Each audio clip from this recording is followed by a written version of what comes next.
Selamat malam, guys. Wah, selamat malam eh, para followers. Selamat malam juga buat semua yang nonton acara ini. Iya.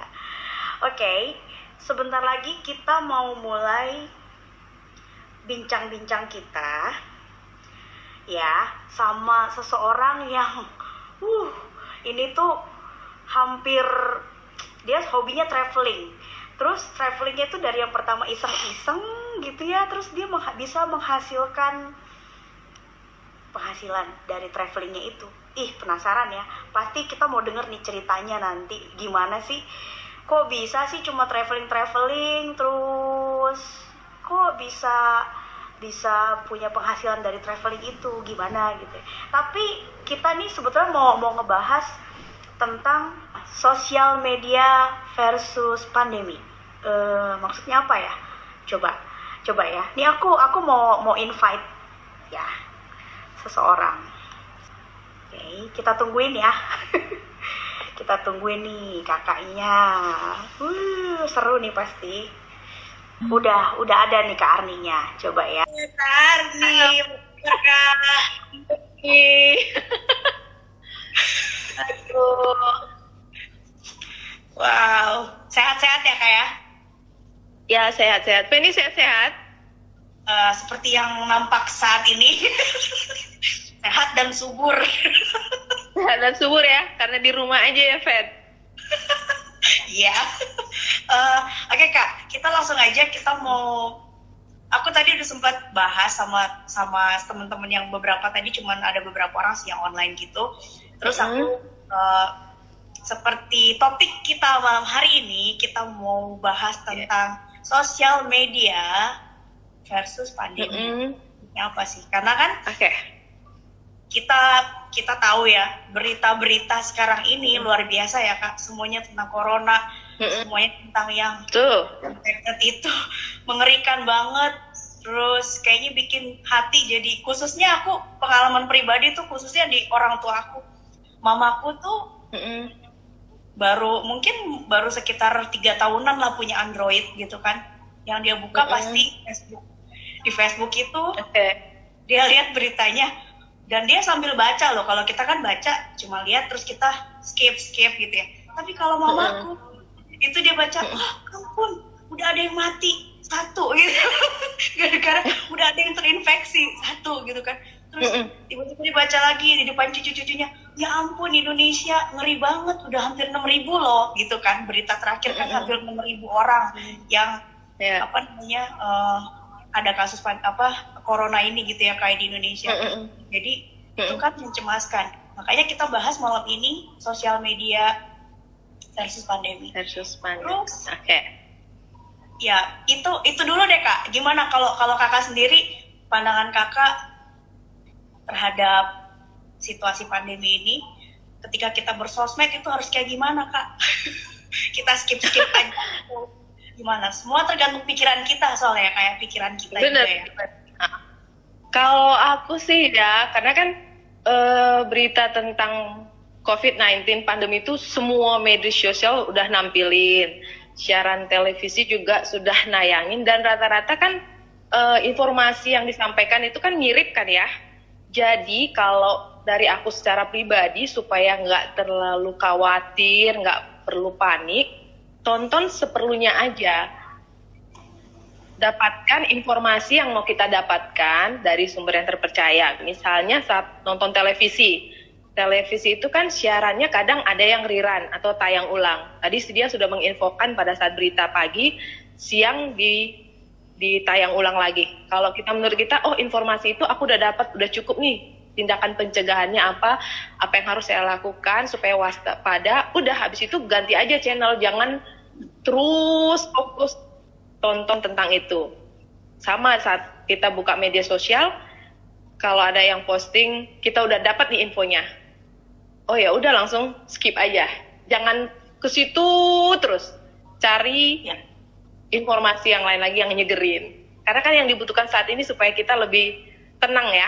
Karena kalau kita tenang, imun tubuh kita juga bagus gitu. Setuju. Setuju banget Kak. Dan tambah lagi mungkin dari kitanya sendiri mungkin karena di work from home, di rumah aja gitu ya. Contohnya kita di traveling kan, sebetulnya kan kakak pasti udah ada jadwal nih sebetulnya. Cuma pasti jadi cancel ya kayak gitu kan. Nah, dulu.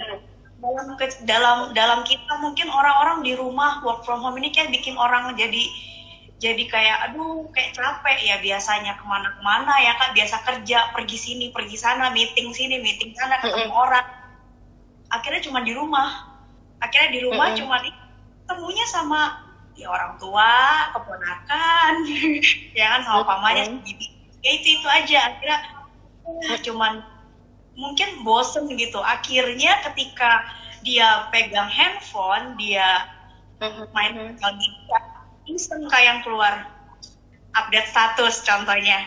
Aduh, ngapain bete di rumah doang, lama-lama gendut deh gue gitu misalnya. Nah, itu Kak. Jadi ini kita ada bahasnya. Pertama itu poinnya juga bijak dalam bersosial.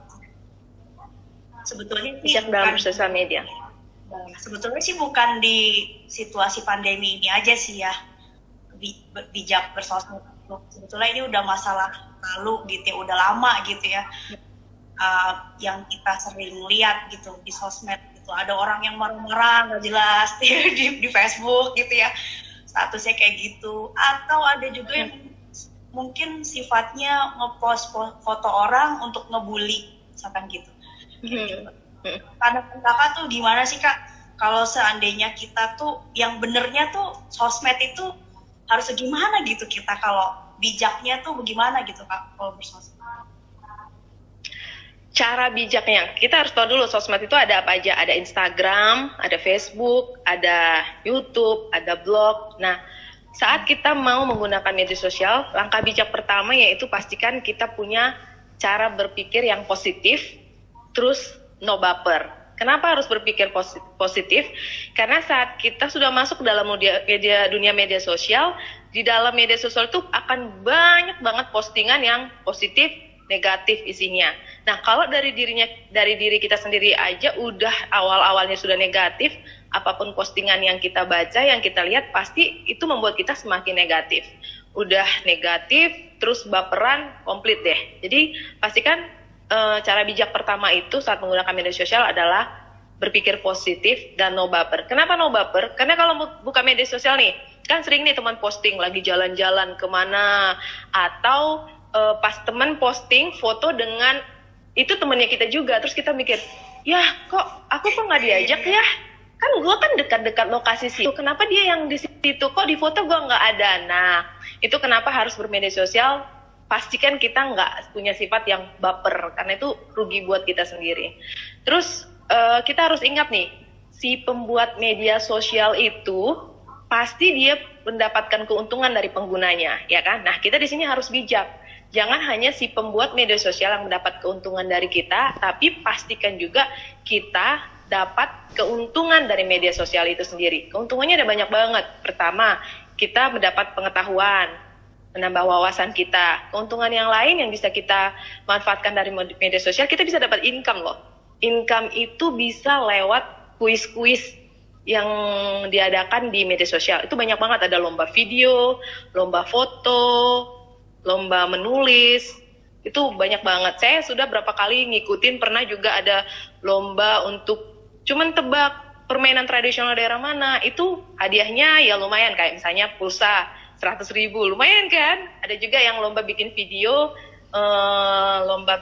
makanan tradisional di Indonesia di YouTube, menang, hadiahnya gratis perjalanan ke Bali. Nah, kayak gitu kan, itu bisa kita manfaatkan, dapatkan keuntungan itu dari media sosial. Selain itu, kita bisa jadikan juga media sosial sebagai tempat jualan. Apalagi di masa-masa saat kayak gini kan, lihat kan makin banyak orang yang tiba-tiba jualan online. Itu bisa kita manfaatkan juga gitu, tempat jualan, mau itu jualan jasa, barang. Kalau kita misalnya punya jasa kemampuan untuk misalnya edit video, kita manfaatkan media sosial untuk kita buka kesempatan nih kelas untuk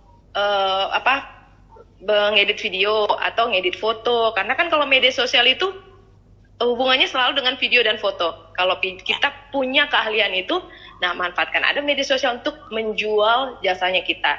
Selain itu keuntungan yang kita bisa dapatkan juga, kita bisa jadikan media sosial kita tempat mengumpulkan donasi. Misalnya nih gini, kan ada banyak orang sejak di rumah aja ini, contoh ya pedagang warung makanan, dia tadinya ada rame yang makan di tempat dia, ya kan? Terus karena sejak di rumah aja nggak boleh ada ngumpul-ngumpul, otomatis pedagang warung makanan ini dia nggak dapat penghasilan lagi dong, nggak ada pembeli datang, dan dia juga nggak tahu bagaimana menjual secara online, karena kan nggak semua orang tahu bagaimana bermedia sosial. Nah, kita sebagai pengguna media sosial yang tahu, kita bisa membantu meningkatkan perekonomian yang tadi yang punya warung ini, dan membantu orang-orang juga yang mungkin kekurangan makanan di luar sana. Caranya seperti ini, misalnya kita mengumpulkan donasi untuk bagi makanan gratis buat misalnya pengemudi bajai, ojek. Nah, terus setelah donasi terkumpul, kita beli makanan yang akan kita bagikan itu dari warung yang tadi udah sampai kolaps gitu karena nggak bisa usaha lagi, iya kan? Jadi dengan media sosial kita manfaatkan, ekonomi orang yang pedagang warung ini tadi dibantu, terus kita juga bisa menolong orang yang membutuhkan makanan atau sembako gitu. Ada banyak banget yang bisa kita lakukan lewat media sosial gitu. Dan itu beberapa keuntungan yang bisa kita dapatkan, kita manfaatkan media sosial. Tadi cara bijak pertama itu saat menggunakan media sosial adalah berpikir positif dan no baper. Dan yang kedua, saring sebelum sharing. Jadi saring dulu sebelum sharing. Jadi setiap berita yang masuk, apapun yang kita dapatkan, itu saring dulu. Jangan langsung, wah ini heboh nih beritanya. Di sini ada yang misalnya ada yang mati tergeletak di jalan gitu. Langsung share. Ini gara-gara pandemi COVID-19 gitu. Langsung di-share. Padahal pada saat diteliti itu bukan yang video itu bukan yang karena meninggal karena positif corona, tapi pas dicek video itu adalah orang yang pingsan di jalan karena kelelahan dan kelaparan.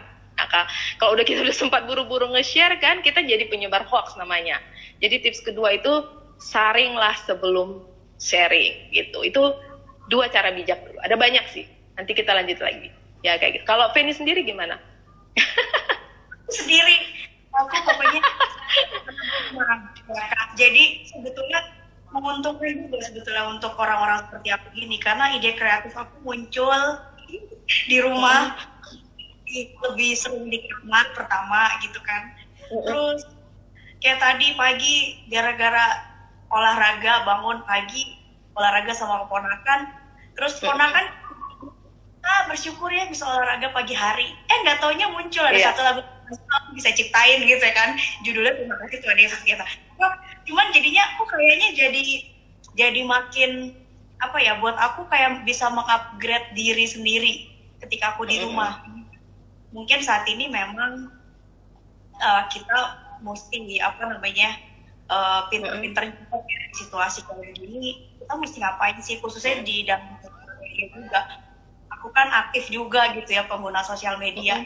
Aku menggunakan sosial media juga, aku mau sosial media itu bukan yang cuman aku nge-share berita dari Detik.com yang satu orang meninggal, satu orang apa, nggak kayak gitu. Tapi aku mau bikin orang itu jadi happy, orang itu jadi tenang, gitu kan. Ketika baca postingan aku, mereka bisa ngerasa, oh iya bener juga nih si Penny ngomong begini gitu kan. Jadi merasa oh ya kita nyanyi aja, nyanyi juga kan kita bisa jadi orang gitu. Jadi aku sih itu aja. Terus aku setuju banget tuh sama kami tadi ngomong tentang kita bisa bantu orang jualan ya kan. Oh ada usahanya ya buka makanan atau apa gitu kan, bikin makanan di rumah karena lagi di rumah, jual gitu, terus kita tawarin secara online. Itu positif banget sih ya kan. Di sosmed isinya bukan berita-berita yang menyebarkan kebencian atau bikin kita jadi cemas, ketakutan gitu. Iya betul, karena masa-masa saat ini tuh kita butuh sesuatu yang nyegerin mata, nyegerin pikiran, yang nenangin hati. Nah, bagaimana kita sebagai pengguna media sosial, ayo bagikan sesuatu itu yang bikin orang tenang, bukan bikin orang panik. Kayak tindakan-tindakan rantai kebaikan, itu kan bagus. Atau yang lucu-lucu juga boleh, nggak selalu harus yang rohani. Tapi benar-benar yang orang ngerasa ngelihat ini, tenang ya, asik ya lihat postingannya dia, saya dapat sesuatu gitu. Apalagi kalau kita punya keahlian, terus media sosial kita itu kita pakai untuk sharing, untuk berbagi keahlian kita. Misalnya kayak Feni nih, jago main gitar nih. Bisa mungkin mulai, iya dong, bisa mungkin lewat postingannya, mulai kayak kasih tips-tips bagaimana sih cara sederhana bermain gitar, kunci-kunci dasarnya apa sih, dari kunci dasar 3 aja bisa kita kuasai, lagu apa sih yang bisa kita nyanyiin, yang kayak gitu-gitu kan akhirnya orang yang di rumah tadinya bengong lihat media sosial, dia tertarik, oh ya akhirnya dia bisa manfaatkan masa di rumah aja itu untuk mengembangkan skill, atau malah selama ini ternyata dia punya kemampuan, cuman karena selama ini sibuk, dia nggak pernah asah, dia nggak nyadarin. Tapi pada saat di rumah, terus dia lihat postingan kita, dia langsung ingat, oh iya saya kan punya gitar ya di rumah, udah masuk gudang malah nggak dipakai gitu. Mumpung ada nih postingannya Feni nih cara tips sederhana main gitar, ya udah ikutin. Kan jadinya pikiran tentang kekhawatiran itu berkurang ya gitu. Kita jadinya berdampak gitu, berdampak positif lah penggunaan media sosialnya kita gitu. Terus kalau yang punya suara itu kayak Feni dengan suara-suara nyanyinya itu menghibur, semule itu kan orang seneng gitu kan. Ya gimana? Aku mau tanya nih, ini kan yang kita lihat di sosmed. Nah kemudian kalau saat ada yang kirim berita lewat WhatsApp, itu kan kadang-kadang suka ada juga tuh kan, aduh pas kita buka, loh kok gini beritanya gitu kan, yang biasanya berupa video atau gimana. Biasanya kakak sendiri kalau aku suka nggak enakan, jadi aku kadang-kadang aku cuekin, aku cuma bilang, oh cuma gitu dong, ya ampun, paling gitu balasnya. Sebetulnya aku sih ngerasa terganggu juga sih sama video-video yang dikirim kan itu. Jadi ngomong sama orang yang WhatsApp kakak itu yang kirim video, baiknya gimana ya kak? Supaya orang itu nggak kirim video lagi yang mencemaskan kita gitu. Kalau aku sih lebih baik jujur ya, bilang misalnya, sorry ya jangan kirimin gue gini lagi, gue lagi udah cukup terganggu nih sama berita-berita yang mengerikan di luar sana. Kalau boleh, kalau lagi japri ke saya yang happy-happy aja, biar kita sama-sama enak, kayak gitu. Langsung jujur aja sih, kalau saya paling juga orangnya langsung ngerti gitu. Nah kalau misalnya ada yang misalnya nge-share artikel gitu, tulisan apa, di mana, ya artikel video sama aja kalau nge-share, dan kita ngerasa kayak, ini beneran nggak sih beritanya? Itu biasanya saya langsung googling, langsung saya cari kata kuncinya, sesuai dengan berita yang di-share, berita tulisannya atau video, saya biasa langsung googling tuh. Benar apa enggak, kalau nemu misalnya ini hoax, saya langsung kasih tahu, saya udah googling nih, saya sama linknya, saya share juga. Saya temukan ini hoax, tolong jangan di-share lagi ya. Hati-hati loh, bahaya, ada hukumannya loh sekarang kalau nyebarin hoax gitu. Biasanya orang langsung, oh iya makasih ya diingetin gitu. Iya bener kak. Dari kita filter berita yang masuk. Terus kakak sendiri kesibukannya di rumah aja sebagai seorang traveling. Jadi apa? Sekarang, kalau selama di rumah aja nih, yang pasti memanfaatkan media sosial untuk jualan. Itu ada banyak jualan-jualan di posting. Nah selain itu, aku beberapa bulan lalu itu daftar di aplikasi yang namanya Superprof. Pernah dengar nggak ya Superprof? Jadi itu kita bisa jadi guru di situ, bisa jadi murid juga. Nah 2 bulan lalu saya daftar jadi guru. Bagus deh, coba aja nanti cari googling Superprof. Nah cari kamu mau ngajar apa, itu macam-macam, ada kesenian, bahkan memasak, cara merangkai bunga, apa itu macam-macam, banyak pilihan buat ngajar. Apa aja yang bisa kamu ajar, pilih aja di situ. Nah saya pilih tuh untuk ngajar bikin video. nggak nyangka pada saat ini di rumah aja ini ada loh langsung saya dapat email gitu, kamu dapat murid gitu. Saya seneng banget kan pas saya cek, oh iya beneran ada murid. Itu tarifnya kita juga yang nentuin berapa per jamnya. Kita video ngajarnya juga bisa lewat web karena kan sekarang nggak bisa ngunjungin kan, di rumah aja, orang juga lagi nggak mau terima tamu. Jadi ini bermanfaat banget aplikasinya, dan saya ngajar 1 jam 2 jam ya udah ngajar jelasin, karena saya ngajarnya buka kelasnya video production ya, bagaimana cara membuat video dengan menggunakan smartphone, cara mengedit video dengan smartphone gitu.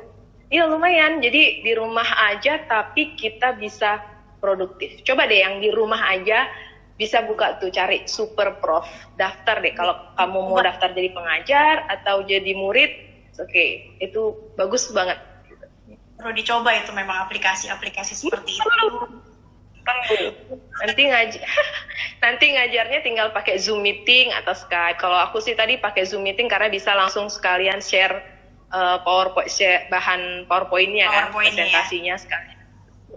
Jadi meskipun di rumah aja kita tetap produktif dan menghasilkan, dan ya lumayan mengalihkan pikiran dari berita-berita yang sedang banyak-banyaknya lagi viral sekarang. Gitu. Negatif ya, kayak bikin cemas. Ya, pokoknya wow, ada di sini aku lihat yang join ada Pak James Paul juga. Iya, halo Kak James. Halo Pak James. Wow. Ya teman-teman kalau ya, ada yang dia nih boleh daftar juga tuh. Ya, gimana? Kalau teman-teman ada yang mau kasih pertanyaan bisa langsung aja komen. Ya, nanti mungkin bisa kita jawab. Mungkin ada seputaran tentang sosmed gitu. Bisa kayak tadi. Ya, gitu kan. Gimana sih cara kita filternya berita yang begitu? Atau nggak ngerti caranya, kita kasih tahu sih gimana cara delete-nya atau hide supaya kita nggak dapet berita-berita dari itu lagi gitu. Ya kayak betul. Juga begitu ya Kak, kadang-kadang suka muncul berita-berita atau channel-channel yang menurut kita, wah ini nggak pantas nih, takutnya ada anak kecil yang lihat atau gimana gitu kan. Itu kita bisa hide ya kayak. Kita bisa. Ya. Bisa manfaatin juga. Iya. Selama di rumah aja ini mulai jadi YouTuber. YouTuber juga menghasilkan loh. Kan kalau di rumah aja udah makin banyak orang rajin masak toh. Nyoba-nyoba menu. Ngomongin YouTuber, aku mau tanya nih Kak, tip-tipnya. Ada contohnya kayak aku, sebetulnya aku udah punya YouTube sih, cuman aku nggak ngepost YouTube itu channel-channelnya karena aku kayak ngerasa kayak gimana ya, kayak kok aku udah ngepost berapa video yang nonton cuma dikit gitu kan, yang lain nggak ada gitu. Terus udah gitu giliran waktu itu aku pernah dapet temen-temen artis Filipina gitu, aku aja pas hangout bareng sama mereka, terus aku post, terus mereka nyanyi sama post, banyak Kak viewersnya tapi kagak ada yang subscribe Kak. Mungkin mulai dibikin konsepnya aja, konsep videonya YouTube-nya itu mau gimana, mau bentuknya talk show, ngobrol-ngobrol tanya jawab, atau mau ngajak siapa gitu nyanyi, atau yang lucu-lucuan, di konsep aja, terus dibikin temanya gitu. Jadi minggu ini mau temanya apa, minggu depan, jadi kayak ada Fanny YouTube series gitu, seri pertama, seri kedua, episode pertama, kedua, jadi orang nunggu-nunggu, oh ya ini episode pertama nih, episode kedua ngomongin apa ya, kayak gitu. Terus rutin, misalnya minimal seminggu 1 video, jadi setiap upload mungkin misalnya dijadwalin setiap hari Jumat atau Kamis, jadi udah orang tahu kalau mau lihat video update terbaru dari Fanny itu ada hari Kamis gitu. Bikin kontennya yang sesuai dengan Fanny suka aja gitu. Jadi mungkin kayak Fanny suka nyanyi pakai semule gitu misalnya, bisa kasih tips gimana sih, kan nggak semua orang langsung tahu nyanyi pakai semule itu gimana sih gitu. Oh. Kamu mau nyanyi boleh, caranya seperti ini. Klik ini, biar suara kamu lebih jernih, kamu manfaatin ini. Jadi kasih kayak tips-tips gitu, jadi orang belajar gitu. Terus gimana sih supaya nyanyi suaranya kayak cengkoknya itu enak, gitu. Triknya ini, sebenarnya saya harus minum air putih banyak, bangun tidur itu minum air anget, kurangin gorengan. Nah kayak gitu tips-tips gitu biasanya orang seneng gitu. Karena waktu aku bikin video traveling juga, kalau kayak yang pas video aku jalan-jalan di mana itu kadang sedikit yang lihat. Tapi kalau pada saat aku tips, misalnya waktu itu lagi jalan-jalan ke Turki, aku posting videonya tips di mana cari uang, tukar uang yang bagus waktu di Turki, rate-nya di mana, di sini loh rate-nya, money changer-nya, terus tempat hotelnya, ini loh yang apartemennya yang murah loh, terus untuk menuju ke sini naik angkutannya dari sini turun di sini. Nah itu orang lebih banyak yang suka ternyata gitu. Jadi kayak orang dapat petunjuk, oh kalau gue mau ke sana nih tinggal nonton videonya dia ini nih, kalau mau nukar uang gue udah tahu nih dari videonya ini, di sini money changer-nya kayak gitu. Aku sih nangkapnya sekarang orang banyak yang nonton YouTube yang kayak gitu ya, yang ngasih tips trik gitu, informasi ya. Informasi daripada yang ke kitanya yang selfie yang tampil, lebih ke informasi yang kita kasih gitu. Aku sih nangkapnya itu yang lagi tren, yang banyak yang nonton gitu. Kayak jadi orang nunggu-nunggu dia bagiin informasi apa lagi ya gitu. Iya benar juga sih, informasi itu penting banget, karena ketika aku juga pertama kali aku menginjakan kaki aku di luar negeri ya, meskipun ya nggak kayak kakak gitu, aku juga cilang-cilang pas nyampe bandara gitu, ini kemana ya gitu kan. Memang itu sih penting juga sih Kak. Jadi beruntungnya aku punya sahabat ya namanya Lady, jadi dia itu memang nonton yang YouTube yang khusus yang traveling. Oh kalau kesini kemana dulu sih, apa dulu gitu ya, model-model yang kayak kakak itulah gitu kan. Jadi kalau misalkan ada kita mau makan, oh di sini ada mie ayam enak gitu kan, ada bakso ikan yang enak gitu. Ya di situ sih maksudnya memang informasi itu sih penting banget sih ya, nilai luar biasa. Jadi kesimpulan belum nyampe poin semuanya ya sepertinya, tapi kayaknya udah ada kesimpulan buat, karena kita tadi ngomongnya langsung udah menyeluruh sih Kak ya.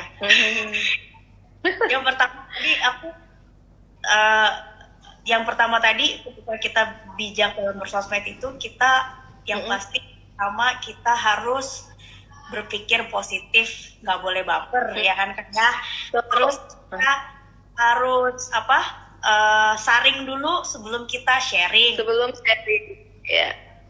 Ya. Lebih baik kita gunakan sosial media itu untuk sesuatu yang menguntungkan, sesuatu yang menyenangkan lain gitu ya. Contohnya kayak tadi kakak bilang bisa bantuin temen jualan, atau kita pun mau jualan juga di situ secara online gitu kan. Betul. Benar. Kasih informasi penting ya kayak tentang mau bikin gimana sih, atau mau nyanyi di mall nih supaya suaranya bagus kayak gitu ya. Kita bisa satu lagu gitu, pokoknya sesuai dengan talent kita lah Kak ya, gitu ya Kak. Terus pokoknya intinya kita juga harus lebih kreatif di rumah, kita harus produktif di rumah.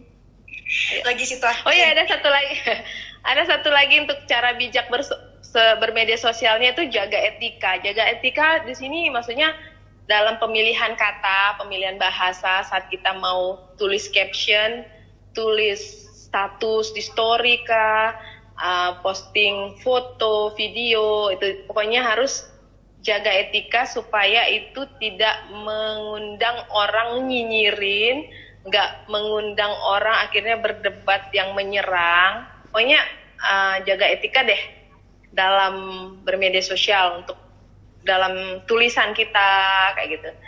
Dan kalau bermedia sosial itu pada saat kita mau posting sesuatu, usahakan jangan dalam saat keadaan kita sedang emosi atau marah. Karena kalau seorang itu lagi emosi, pasti kata-kata yang ditulis itu jadinya kayak, oh apa sih ini jadi keluar umpatan apa segala macam. Padahal teman-teman media sosialnya nggak tahu masalah apa, tuh pas baca postingan kita, ini kenapa sih kok kasar banget bahasanya, Akhirnya besok-besok kita di-unfollow deh. Gitu. Ini ada pertanyaan dari Stephen Area, Superbook. Oke. Oh Kak Lapet. Iya. Oke. Indonesia dia terkenal memang. Dia tanya, terkenal sekali deh. Bisa kasih informasi mendapatkan uang dari YouTube nggak? Konten yang menarik yang bisa di-up itu, yang laris itu biasa seputar apa? Tadi sih udah sempet disinggung sih ya Stephen. Kita jadi sebetulnya tuh kayak di YouTube itu kita lebih ke informasi yang misalkan kayak tadi waktu lagi di mana Kak, di Turki gitu kan, terus kita cara mau nuker duitnya nih yang bagus, pokoknya informasi tips mau keluar negeri atau kita mau jalan-jalan atau seputar ya aku tadi karena aku biasa small gitu ya, terus aku akan kasih kayak video-video tutorialnya menggunakan gitu ya, aplikasi semua, cara downloadnya, cara bikin videonya kayak gimana gitu ya kayak. Ya sama ini untuk konten, usahakan yang kita bagikan itu yang kita kuasai. Jadi yang kita share itu berdasarkan pengalaman kita sendiri. Kayak Kak Stephen nih kan jago ngomong tuh, jago MC tuh. Kan nggak semua orang jago bicara dengan percaya diri di depan umum. Jadi Kak Stephen bisa bagiin gimana sih tips and trick supaya kita pede bicara di depan umum gitu. Gimana sih mengatasi kegugupan saat memulai. Kayak saya juga ini sebenarnya orangnya yang nggak berani bicara di depan umum, gugup gitu. Nah, mungkin Kak Stephen bisa mulai sama ya. Jadi Kak Stephen itu bisa mulai dari kontennya itu gimana tips bagaimana menjadi MC yang lucu tapi tetap bahasanya sopan, menghibur, dan bisa bikin orang kayak pengen dengerin dia ngomong lagi nih gitu, pengen ngundang dia MC deh gitu. Betul. Apalagi saya menilai seorang Stephen ini memang dia kalau ngomong tuh mata kita tertuju padanya gitu. Iya betul. Kan kita anak-anak pun aja sampai anak-anak aja bisa melihatnya gitu ya. Ke dia tuh bener-bener pay attention banget gitu kalau dia udah ngomong. Mudah-mudahan bisa terjawab ya informasi yang tadi. Sama konten YouTube, ya bisa konten YouTube, bisa konten Instagram, konten YouTube lah ya. Itu buat sesuatu yang mengundang orang untuk bertanya. Kan? Loh, ada nonton kita, orang akhirnya bertanya, loh kok bisa begitu? Nah, terus nanti pertanyaannya itu kan ada di kolom komen ya. Nah, menjawab pertanyaan yang ada di kolom komen, jawab lagi dalam bentuk video. Jadi komen, oke, nanti akan jawab ya, nanti kalau misalnya udah dijawab, balas ke komen itu, pertanyaan kamu sudah saya balas di video ini, kasih linknya, akhirnya dia nonton. Atau pada saat menjawab pertanyaan, sebut juga misalnya, hai, video kali ini saya mau menjawab pertanyaan dari Esther. Nah, pertanyaannya ini adalah, jadi interaktif, jadi orang ngerasain, kalau gue nanya nih, nanti dijawab di video, nama gue disebut, kayak gitu. Jadi kayak ngerasa lebih dekat dengan subscribernya, gitu deh. Luar biasa. Ada pertanyaan lagi satu dari teman aku namanya Tika. Mau tanya, berapa penting peranan naskah dalam pembuatan konten? Apakah lebih baik membuat naskah atau asal ngalir aja? Naskah ya? Penting ya? Banget. Supaya kita nggak lari dari konteks. Nggak lari dari, jadi misalnya kita udah naskah itu kita udah tahu nih, kita mau ngebahas ini sebenarnya untuk konten ini, jadi nggak sampai ngembang kemana-mana sampai orang nggak jelas ini arah videonya mau kemana sih gitu. Kalaupun misalnya nanti mau diimprove kan tetap berdasarkan naskah itu kan, jadi kita kalau mau improve paling improve bahasanya, improve ekspresinya, tapi setidaknya inti dari pesan yang mau kita sampaikan dalam konten itu nggak lari dari naskah yang udah kita siapin itu, jadi penting banget gitu. Kalau ngalir aja takutnya jadi kemana-mana gitu, jadi nggak fokus videonya. Orang yang nonton apa sih nih, gue tadi mau nunggu jawaban ini kok dia udah lari ke sana sih, yang tadi yang pertama dia belum jawab gitu. Takutnya begitu kalau ngalir aja. Kalau udah ada naskah kan dia manapun dia balik lagi, oh iya poin kedua harus jelas ini, ngomongin tentang ini begitu. Gitu sih. Luar biasa ya. Suka gitu Kak kalau lagi ngerekam, jangankan rekam video yang gimana gitu ya. Aku nyanyi aja tuh kadang suka ngeblank gara-gara aku tahu ini aku lagi rekam. Jadi kayaknya mesti do the best gitu ya. Oke. Salah main gitarnya. Pasti sama gitu. Ngomong nyanyi gitu. Karena direkam ya, kalau nggak direkam mengalir ya. Nggak bisa gitu kayaknya. Pede-pede aja. Sama dengan konten juga gitu. Kalau kita nggak punya naskah ya ngeblank, bingung. Bingung kan lanjutinnya. Tapi kalau udah ada pegangan naskahnya, pada saat ngeblank tinggal baca. Oh harus ngomong, diingetin lagi mau ngebahas apa gitu. Aku juga kan ngelola channel YouTube ya, channel YouTube Ruang RMK. Di Ruang RMK itu ada tanya jawab gitu. Jadi kadang kalau ada udah video satu saya posting, ada yang pertanyaan tuh di bawahnya. Nah biasanya pertanyaan itu yang kita buat untuk video berikutnya, yang kayak saya tadi bilang, pertanyaan siapa kita jawab dalam bentuk video itu, jadi menambah konten kita lebih kaya. Nanti kan pasti dari video yang sudah kita jawab ada lagi orang bertanya kan, tampung lagi pertanyaannya. Kalau ada misalnya pertanyaan-pertanyaan sejenis, dikumpulin, bikin lagi videonya. Jadi video kita tuh udah menjawab pertanyaan orang. Jadi orang senang, oh kalau aku bertanya di video ini dijawab dari back-end gitu.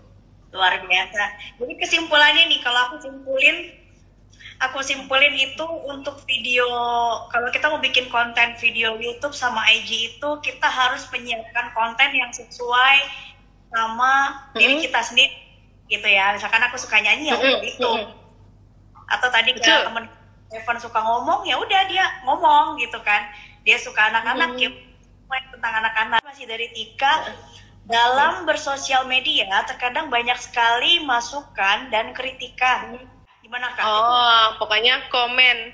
Ada komentar, masukan yang masuk, terus bikin hopeless gitu ya. Bagaimana menanggapi tiap komen yang diterima pikiran dengan positif. Oke, ini saya suka ada peribahasa begini ya. Kita tidak bisa melarang burung terbang di atas kepala kita. Ya, kita nggak bisa, nggak boleh lewat ya, gitu. Pasti burung itu akan lewat aja. Tapi yang bisa kita lakukan adalah melarang burung itu sampai di kepala kita dan bersarang. Jadi dapat ya? Jadi kita nggak bisa melarang burung untuk lewat terbang di atas kepala kita, tapi kita yang bisa kita lakukan adalah melarang sampai burung itu bikin sarang di atas kepala kita. Itu bisa kita usir kalau udah menyentuh di sini.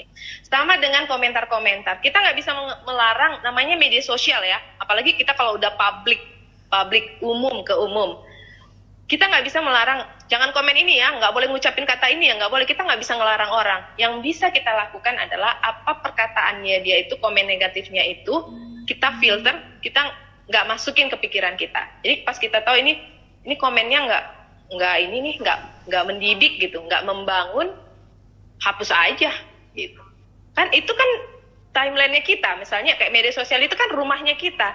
Ada orang bertamu menulis komen, kalau kita nggak suka hapus aja, karena kan itu di ruangan kita. Daripada kita mikirin itu, belum tentu apa yang diomongin satu orang itu menggambarkan kita, iya kan?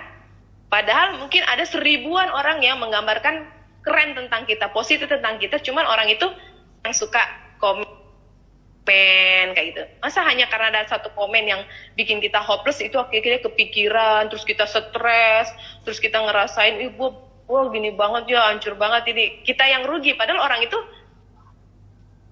itu cuma nulis gitu, dia pikirin kita mental kita hancur atau enggak, dia enggak. Terus kenapa kita yang punya diri sendiri memasukkan dalam pikiran kita gitu. Jadi kita punya apa ya istilahnya ya, filternya kita sendiri gitu. Kalau kita merasa oh masukan ini nggak benar, udah abaikan gitu.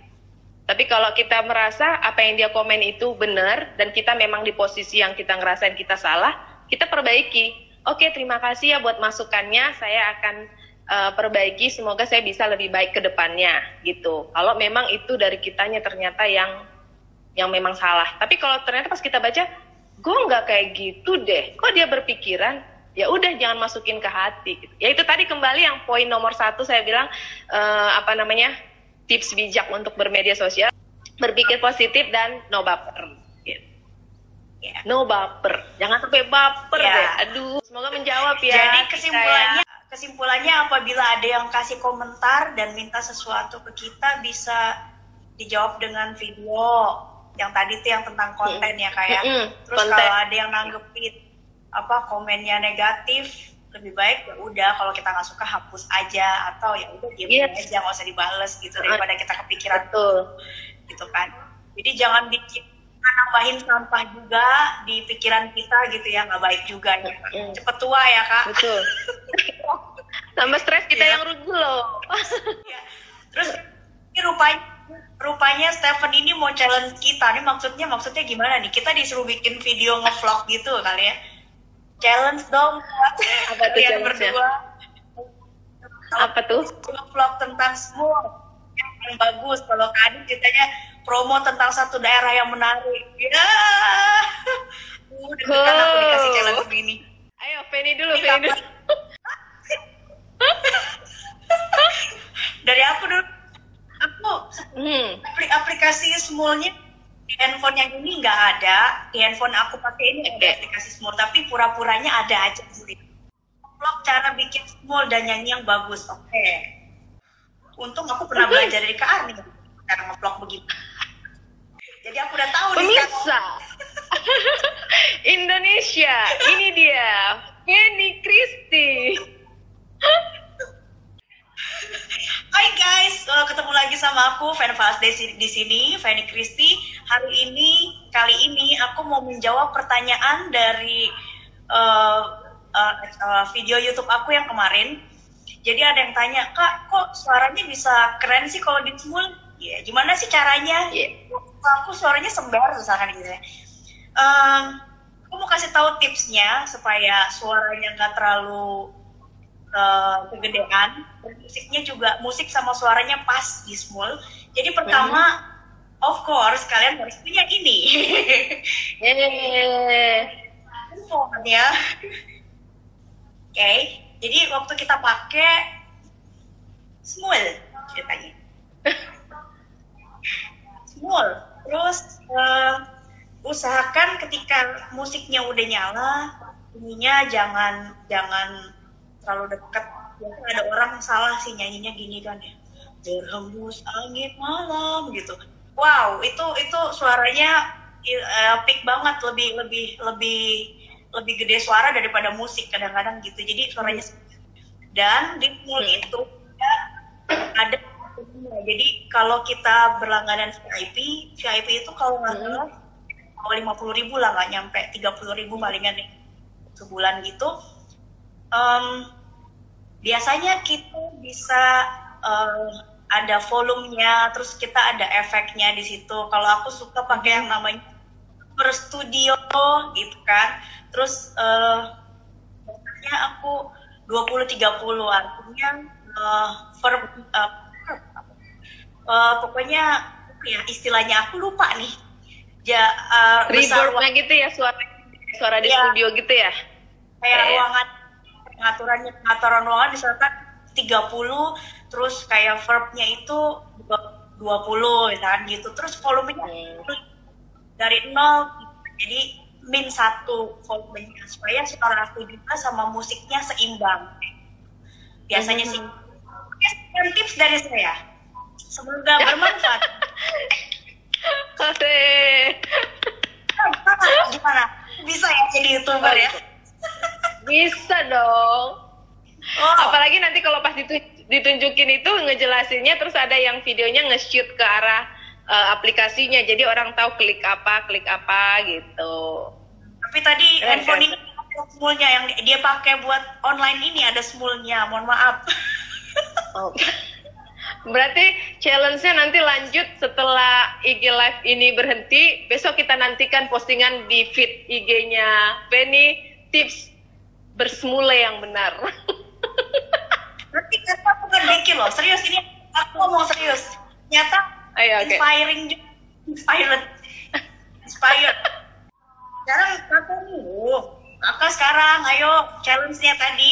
Ceritanya kakak lagi promo di satu Turki. daerah yang menarik. Oh, oke. Ceritanya aku lagi di ceritanya aku lagi di Tobelo Halmahera Utara, oke ya.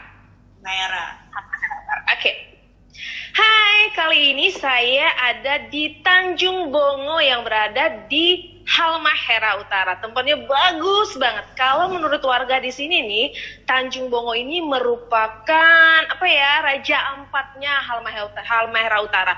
Karena benar penampakannya, bukit-bukit, gunung-gunung batunya, pulau-pulau kecil-kecil itu banyak banget di sini, dan langitnya di sini masih biru banget, jernih banget juga airnya, sampai kita tuh kayak bisa bercermin ngelihat dari atas permukaan air itu, bisa ngelihat ikan-ikan sampai yang kayak ikan yang di film itu loh, Finding Nemo, itu bisa kelihatan jelas banget saking jernihnya air. Tapi sayang ke atas itu, untuk naik ke atas untuk bisa menikmati view-nya yang lebih luas itu nggak ada jalan yang yang sudah bagus banget yang dikelola pemerintah. Tapi untungnya nih, pada saat kita lagi ke Tanjung Bongo itu, para nelayan di sekitar bikin sendiri tuh tangga untuk naik ke atas, karena mereka tahu view dari Tanjung Bongo ini kelihatan bagus itu hanya dari atas. Jadilah mereka patungan bikin itu tangga, dan akhirnya saya bisa naik ke atas seperti yang kita lihat di atas ini. Tada, itu dia Tanjung Bongo. Jadi kalau kamu lagi berkunjung ke Tobelo Halmahera Utara,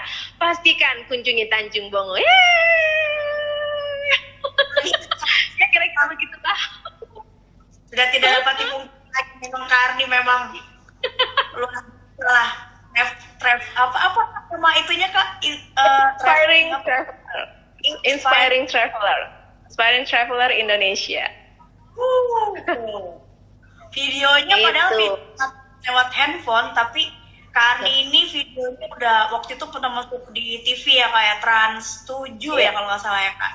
Trans 7, Net TV, Kompas TV, sama KTV. Oh, ada yang mau juga yang kayak Karni gini, belajar. Oh iya, belajar ke saya. Boleh ikut kelasnya melalui Super Prof. Super Prof. Nanti saya ajar pakai Zoom meeting. Nanti diajar sampai bisa. Saya ulangin lagi yang baru gabung. Jadi tadi itu ada juga dalam bersosmed itu adalah kita harus berpikir positif, mau baper, terus kita saring sebelum sharing, terus kita bisa melakukan hal yang positif di sosial media. Di situasi pandemi saat ini yang work from home, kita bisa jualan online, kita bisa melakukan sesuatu sesuai talenta kita, kayak tadi contohnya kalau bisa kita nge-cover lagu, atau kita kasih tutorial bersmul, ya seperti itulah contohnya. Jadi kita harus lebih kreatif lagi di rumah, lebih produktif lagi. Jangan mau disamain sama dunia tuh bilang, aduh di rumah nggak ngapa-ngapain, makan tidur doang, akhirnya nggak produktif banget sih, tambah gitu ya. Jangan mau kayak gitu. Kita nggak sama, kita harus produktif di rumah. Tuh. Nah kita orang-orang semua ya, nggak setuju ya Kak? Setuju. Kalau mau bikin YouTube juga atau konten-konten di IG juga, kita harus siapin konten yang sesuai sama kemampuan kita, kesukaan kita. Misalkan aku suka nyanyi, ya udah aku cover lagu gitu ya. Terus itu penting supaya kita fokus, supaya bicaranya nggak kebablasan, mana itu penting banget gitu. Terus poinnya ada. Ya. Terus apalagi ya? Kalau seandainya di sosmed itu ada yang komen negatif, ya udah diemin aja atau kita delete aja gitu. Ya kan, terus gak usah ditanggepin lah gitu kan ya. Kita pokoknya stay positif aja, jangan nambah-nambahin sampah di kepala kita sehingga kita akhirnya jadi menua bersama negatif itu. Makan hati, jangan makan hati, makan daging sekali-sekali, hati mulu nggak bagus. Pokoknya kalau ada akun-akun yang bikin stres, yang nggak bener, yang aneh-aneh, udah unfollow aja lah. Follow sesuatu yang bagus, yang baik di kitanya juga, yang bermanfaat buat kitanya gitu. Terus tadi, ada yang kelewatan. Tadi untuk YouTube, kalau mau bikin YouTube sebaiknya kan ada yang komen nih di bawah. Misalkan, besok-besok ini dong. Oke, kalau dia komen itu berarti kita bisa pakai komennya untuk bikin video baru gitu ya, Kak? Betul, betul. Jadi nambah kan konten. Jadi kita nggak kehabisan ide untuk konten. Karena ada pertanyaan yang muncul. Luar biasa banget, Kak. Ini ada beberapa teman-teman aku juga yang yang japri aku di WhatsApp. Ini mereka katanya gini, wow, aku suka nih pembicaraannya, kok kayaknya keren banget sih, pengen bikin YouTube nih, kata Tonan. Ayo bikin dong, mumpung lagi di rumah aja nih, banyak waktu nih bikinnya. Bikin video masak, kayak bahkan kalau masaknya gagal juga gosong apa gimana, posting aja justru jadi lucu-lucuan. Jadi orang tahu, oh ternyata nggak selalu yang sukses itu yang bisa dibagi, tapi prosesnya yang berantakan itu juga itu menarik buat orang tonton, buat lucu-lucuan, buat menghibur kan. Jadi guys, jangan berhenti produktif, jangan berhenti berkarya di sosial media, apalagi buat yang generasi muda nih, yang pokoknya millennials gitu ya kayak. Jadi bikinlah sesuatu yang positif, yang bisa membuat orang juga seneng liatnya, enak liatnya. Terus kalau bisa untuk khususnya buat di Facebook, janganlah update status yang menyebarkan kebencian atau mencemaskan orang lain. Jadi lebih baik sesuatu yang positif, quote-quote yang mutu gitu ya Kak ya. Setuju. Dikurang-kurangin lah yang negatif-negatif. Lebih bagusnya lagi kita bersosial media menghasilkan kayak Karni gini nih. Bisa menghasilkan. Harus itu. Masa kita nggunain media sosial, uang kita keluar terus, beli kuota, top up, beli kuota. Terus kita nggak dapat apa-apa.